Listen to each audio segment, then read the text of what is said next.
Bom, pessoal, então depois que a gente baixou os dados e nós temos já essas informações, o que a gente consegue fazer agora?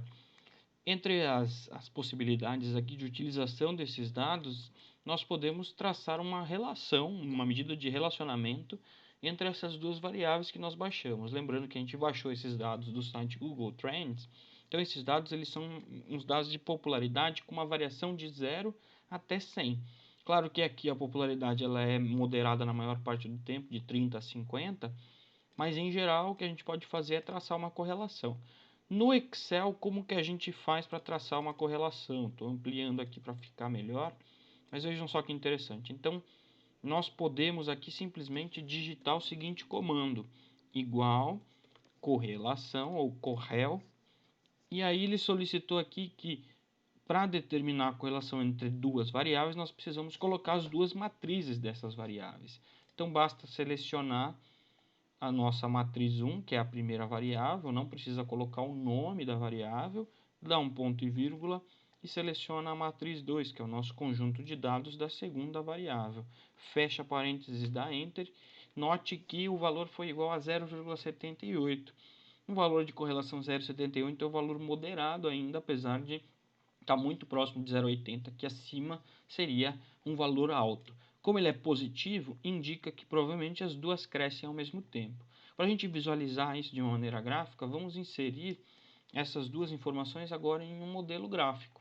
Então eu vou aqui em inserir, gráfico de dispersão. Já traçou aqui o gráfico de dispersão.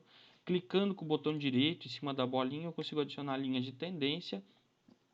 E eu posso brincar aqui com esse design e adotar vários designs diferentes. Vou adotar um limpo aqui, vou ter que adicionar novamente a linha de tendência e vou pintar ele de outras cores. Nós temos aqui a opção de fazer uma infinidade de formas, então fiquem à vontade, fiquem tranquilos, existe aí uma possibilidade gigantesca para se trabalhar com estes dados. Vale a pena vocês brincarem com essas informações. Olha só que interessante. Então, nós cruzamos as duas informações, biscoito e bolacha, e parece que há uma relação entre as duas. Então, quando um aumenta, o outro aumenta. É claro que isso aqui não são informações de... Essa correlação não é relevante para nós, mas o objetivo é basicamente entender como se processa a análise de correlação e como a gente pode observar essa análise de correlação dentro de uma pesquisa usada no Google Trends. Então, isso aqui fica muito legal na medida que a gente adota variáveis interessantes. Alguns exemplos são, a gente está fazendo um TCC recentemente, que tentamos aí descobrir se existe uma relação entre as buscas por treinamento em casa e o interesse nos termos de coronavírus e variáveis em relação à doença do coronavírus, ao Covid-19. Então a gente relacionou termos treino em casa e termos de doença, relação à doença, à pandemia,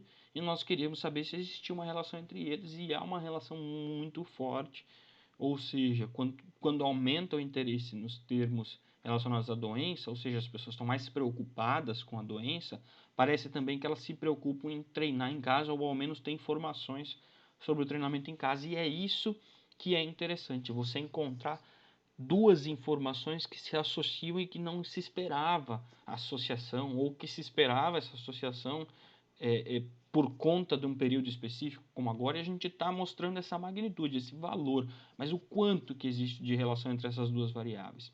Então, fica aí mais uma dica, mais um tutorial para vocês. Espero que vocês executem isso com tranquilidade e tragam ideias interessantes. Eu gosto de ver variáveis novas, diferentes, como foi biscoito e bolacha, que é a ideia do próprio Google, mas fiquem à vontade para trazer informações novas aí, brinquem lá com o banco de dados, ele é bem divertido. Valeu, gente!